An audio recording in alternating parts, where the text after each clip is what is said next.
न्यूरोजिम से रिश्ते कैसे सुधारें। रिश्ते यानी कि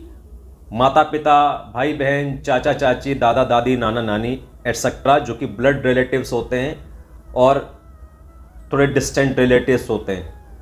वो रिलेटिव्स नहीं जो आपके विचारों से, आपकी फ्रीक्वेंसी से बनते हैं, लाइक सुपीरियर सोसाइटी। वो रिश्ते जो कि आपकी फैमिली कहलाते हैं, आपके रिलेटिव्स कहलाते हैं।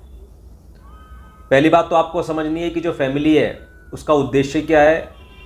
और उसका कंसर्न क्या होता है। फैमिली में सब लोगों का कंसर्न ये होता है कि सब लोग, फैमिली के सदस्य घर पर आ गए हैं सुरक्षित रूप से, सब लोग जिंदा हैं, सबने खाना खा लिया है, सब लोग को नींद वगैरह मिल रही है, कपड़े वगैरह मिल रहे हैं, सबका मोटा मोटा वेलबींग ठीक है और सबकी मेंटल हेल्थ बस इतनी ठीक है कि कोई पागलों जैसी हरकत नहीं कर रहा है, कुछ सामान उठाकर नहीं फेंक रहा या फेंक रही है। इससे ज़्यादा किसी के मन में क्या विचार चलते हैं, किसी के क्या ट्रॉमाज हैं, किसी के क्या पैटर्न्स हैं, किसका क्या पर्सपेक्टिव है, किसका क्या सेल्फ एक्सप्रेशन है, इसके बारे में किसी को कोई मतलब नहीं और कोई प्रावधान भी नहीं। और इतना टाइम ही नहीं है सोसाइटी के पास पिछले हज़ारों लाखों साल से कि इतना कुछ सोच सके। जो मम्मी है वो पापा से पूछ सके, जो पापा है मम्मी से पूछ सके, मम्मी पापा बच्चों से पूछ सके, बच्चे दादा से पूछ सके, दादा अपने बच्चों को बता सके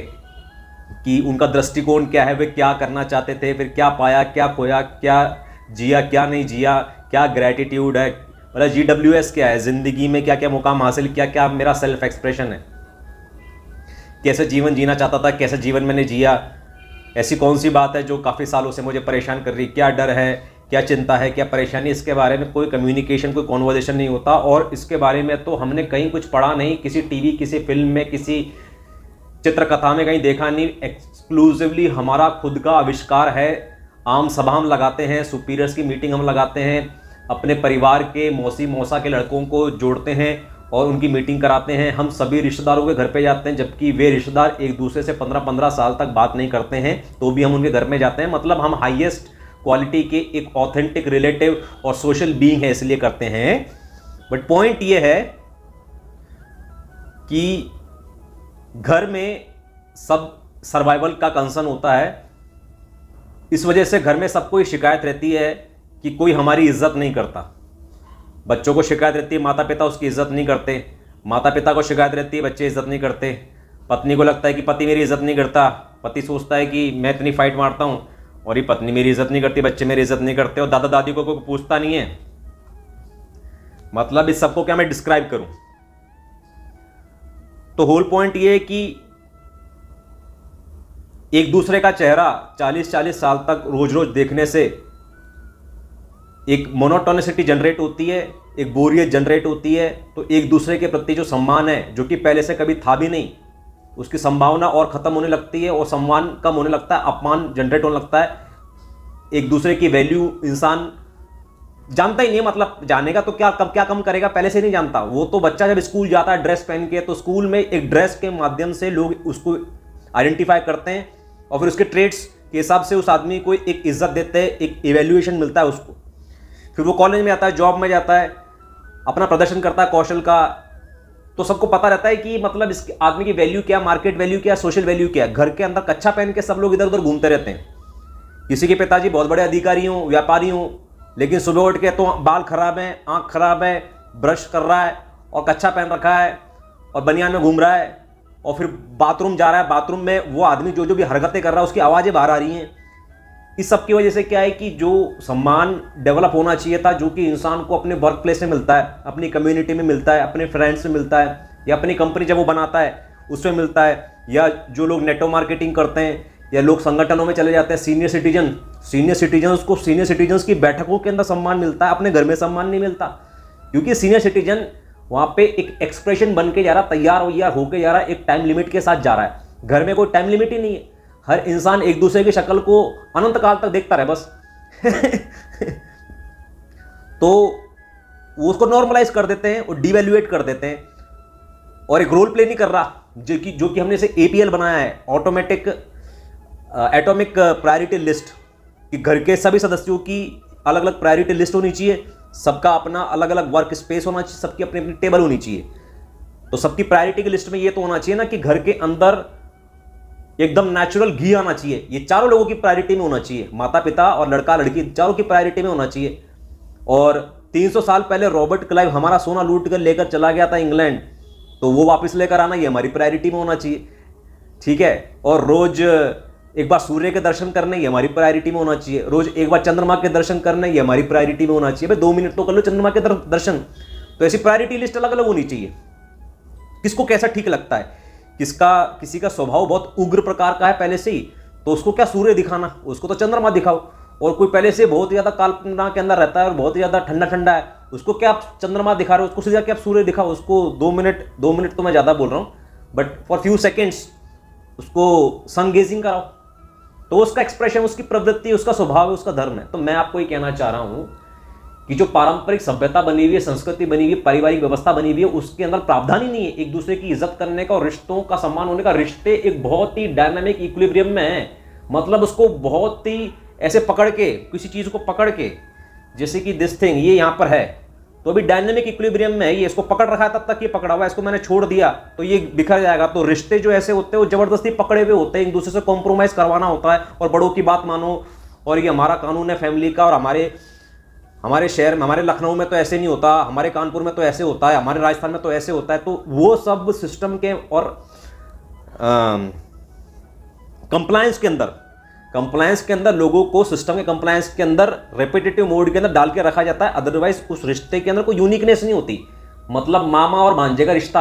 अब मामा और भांजे का रिश्ता ये अपने आप में एक बहुत ही फ्रॉड टर्मिनोलॉजी है। मतलब मामा एक इंसान है और भांजा एक इंसान है, तो 2 इंसानों के बीच के रिश्ते की बात करो ना। और मैं तो कहता हूं 2 इंसानों के रिश्ते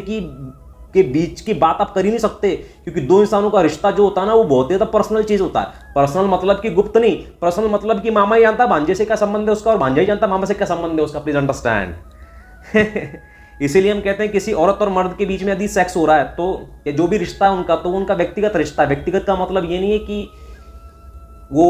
गुप्त है, व्यक्तिगत का मतलब ये है कि वही औरत और मर्द के बीच में नहीं हो रहा है यार। एक लड़के का नाम है हितेश और लड़की का नाम है प्रिया, तो हितेश नाम के ह्यूमन और प्रिया नाम के ह्यूमन के अंदर बहुत सारे बारीकियत है रिश्तों की, माइक्रो इलेक्ट्रॉनिक्स और नैनो इलेक्ट्रॉनिक्स टाइप की बहुत लेवल की बहुत बारीकियत है। उसमें कहीं पर जाकर वो फिट हो गया, वो तो वही जानते हैं, और वो भी वर्बली नहीं जानते, वो इंट्यूटिवली जानते हैं और वाइब्रेशनली जानते हैं। तब जाके एक दूसरे के साथ इस निर्णय पर वो पहुंचते हैं कि एक दूसरे के साथ उनको सेक्स करना है। तो मैं आपको ये कहना चाह रहा हूं, सारी बात टोटलिटी में निकल के आती है कि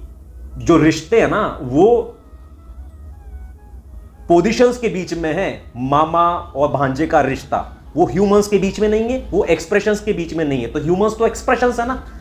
तो मतलब मामा को ह्यूमन की तरह ट्रीट नहीं किया गया और भांजे को भांजे की तरह ट्रीट नहीं किया गया। अरे मामा ने मामा को अपने आप को मतलब ट्रीट नहीं किया ह्यूमन की तरह, उसका कोई सेल्फ एक्सप्रेशन है नहीं। क्यों नहीं? क्योंकि उसने न्यूरोजिम नहीं बनाई है। न्यूरोजिम नहीं बनाई ना उसने। तो न्यूरोजिम, जैसे कि न्यूरोजिम है हितेश शाक्य की, मामा आएगा हितेश शाक्य का, तो वो हितेश शाक्य को ऐसे खड़े बाल वाले एक IITian है या पागलों जैसी बातें करता रहता है और बाबा बाबा बनता रहता है और गाली गलौज करता रहता है, कच्चा पहने घूमता रहता है, ऐसे नहीं। मतलब वो आके देखेगा कि हितेश शाक्य, पहले तो वहाँ पे फ्रूट्स रखे हुए हैं, अच्छा ये फ्रूट्स खाने वाले व्यक्ति हैं, अच्छा फिर ये बांसुरी भी बजाते हैं, अच्छा किस प्रकार की किताबें पढ़ना पसंद करते हैं, किस प्रकार की किताबें रखी हुई हैं, बस इतने मात्र से हितेश शाक्य को मामा जी जान जाएंगे। ठीक है, फिर देखेंगे मेरा एंड्रॉइड फोन है यहाँ पर, अच्छा ये आईफोन इस्तेमाल नहीं करता, फिर मेरा बैग देखेंगे, अच्छा फिर मेरा पर्चा देखेंगे, ठीक है, फिर मेरी डायरी देखेंगे, उसमें मतलब जो गुप्त नहीं होगी, जो पब्लिक डायरी होगी उसको मैं बाहर रखूंगा, उसमें देखेंगे कैसे विचार लिखता है मोटे मोटे तौर से, कैसी पेंटिंग बनाता है, कैसा व्यायाम करना पसंद है, कैसा प्राणायाम करना पसंद है, अगर इसने कुछ पेट्स रख रखे हैं, कुछ ट्रीज रख रखे हैं, मतलब वहां से बात शुरू होने के, दोनों व्यक्ति के बीच में संबंध बनने के इनफाइनाइट अब बहाने खुल गए, जो कि बहुत ही जेन्युइन है। प्लीज अंडरस्टैंड, अगर मामा और भांजे को अपना रिश्ता बनाना है और वो मोदी के बारे में बात कर रहे हैं, मामा और भांजे को मामा और भांजे के बारे में बात करनी पड़ेगी, मामा भांजे से भांजे के बारे में बात करे और भांजा मामा से मामा के बारे में बात करे। कब बात करेगा? अरे जब दुनिया देखेगा, मेरी न्यूरोजिम देखो, मैंने कैसे ड्राइंग बनाई है, मैंने कैसे कपड़ों के साथ यहाँ पे कलाकारी की है, मैंने कैसे रंगों के साथ कलाकारी करी है, मैं कौन कौन सी भाषाएं सीखने में इंटरेस्ट रखता हूँ, इसमें फ्रेंच है, जर्मन है और जापानी है और संस्कृत है, और इसके अंदर अरेबिक क्यों नहीं है, इसके अंदर तमिल क्यों नहीं है, इसके अंदर चाइनीज़ क्यों नहीं है, ठीक है, और इसके अंदर किस्से कहानियों की किताब क्यों नहीं है। ये कितना बड़ा सवाल है। तो ये मामा के मन में आएगा, अगेन थियोरेटिकली नहीं आएगा, एक्सप्लिसिटली नहीं आएगा, बट इंट्यूटिवली आएगा और वाइब्रेशनली आएगा that this is a kind of person who does not like to read stories, he likes to read language books and some brain stuffs and money stuffs. तो point ये है कि न्यूरोजिम एक ऐसी चीज है जिसको कभी लिखकर और बोलकर बता नहीं सकते, और बोलकर और लिखकर बताना इतनी अपने आप में, जब आपने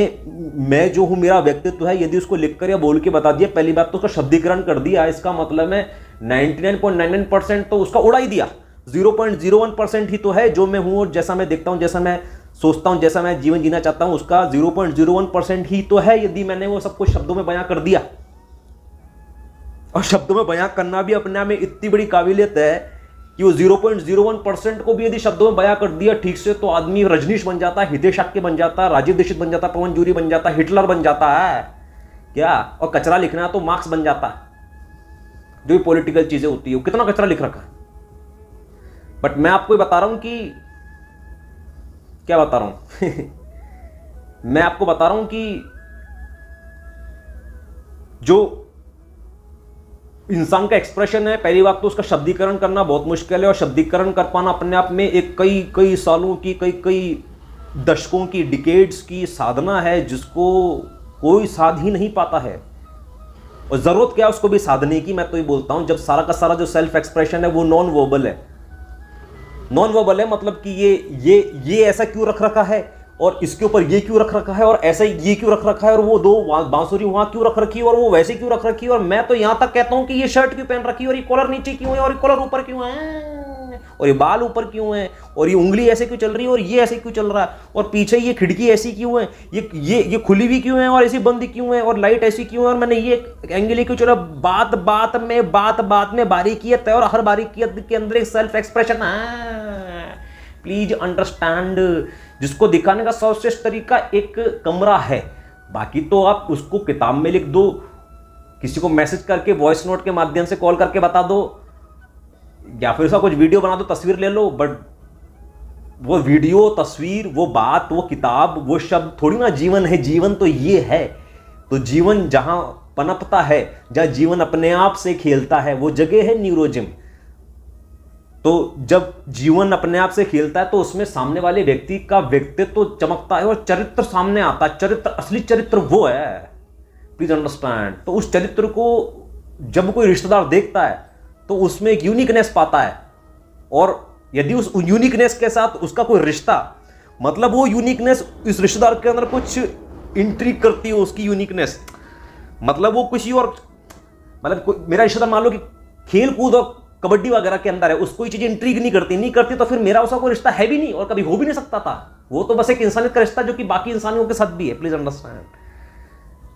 तो मैं आपको बताना चाह रहा हूं कि आप रिश्तेदार को अपने घर बुलाओ न्यूरोजिम दिखाने के बहाने, और रिश्तेदार के घर में जाओ न्यूरोजिम बनाने के बहाने, और न्यूरोजिम के अंदर ही ज्यादा से ज्यादा समय बिताओ। आपने ये क्या लिख दिया, आपने इस किताब में क्या पढ़ दिया, आप इस किताब के राइटर के बारे में क्या सोचते हो, अच्छा आप उल्टे हाथ से भी लिखते हो क्या, अच्छा आप इतनी सारी भाषाएं कर लेते हो, अच्छा ये मोटर आपने बनाई है, अच्छा ये टीवी के अंदर ये स्टिकर आपने ऐसे चिपकाए, अच्छा ये गार्डनिंग आपने ऐसे की है, अच्छा ये बचपन का आपका एल्बम है क्या, अच्छा आप ये करना चाहते थे क्या, अच्छा आप ये बनना चाहते थे क्या, अच्छा आप इससे भी मिले हो क्या, अच्छा 1995 में आप वहाँ गए थे क्या, 2025 में आप यहाँ गए थे क्या,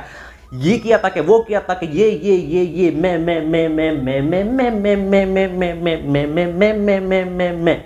न्यूरोजिम का मतलब है मैं जो है नहीं। दो रिश्तेदारों में मतलब मैं के अंदर जो दिव्यता है ना वो नहीं है, बस ऐसा है कि मैं, अबे तू क्या है, क्या तू है क्या। दो रिश्तेदार आपस में मैं की झगड़ा करते हैं ना, मैं का झगड़ा होता है, तो मैं उनको दोनों को पूछता हूं तू है क्या। मैं तेरी योग्यता नहीं पूछ रहा हूं, मैं तो पहचान पूछ रहा हूं। योग्यता मतलब तू है क्या, मतलब तू छोटी चीज है, तू कौन सी बड़ी चीज है, मैं ये नहीं पूछ रहा हूं। मैं तो बोल रहा हूं कि तू है क्या, तेरा रंग क्या है, तेरा नाम क्या है, तेरी पहचान क्या है। वो तेरी न्यूरोजिम है, वो है कहां, वो जगह कहां है जो चीख चीख के बोलती है मैं। तो ये जो मैं से भांजे का मैं है ना, और जो मामा का मैं है, ये भांजा और मामा एक दूसरे के मैं जाएंगे तो पता कर पाएंगे कि ये जो है ना मामा ये कौन है, और मामा पता कर पाएगा कि भांजा ना असल में कौन है। तो सामने बस एक ऐसा बेवकूफ सा बच्चा नहीं है वो, और मामा के सामने, बच्चे के सामने जो मामा है वो ऐसे नहीं है कोई अभी मैं ज़्यादा गाली वाली नहीं देना चाहता था, इसलिए मैं यहाँ पर बिना गाली के ये सारी बातें कह रहा हूँ, बट आप समझ गए होंगे मेरा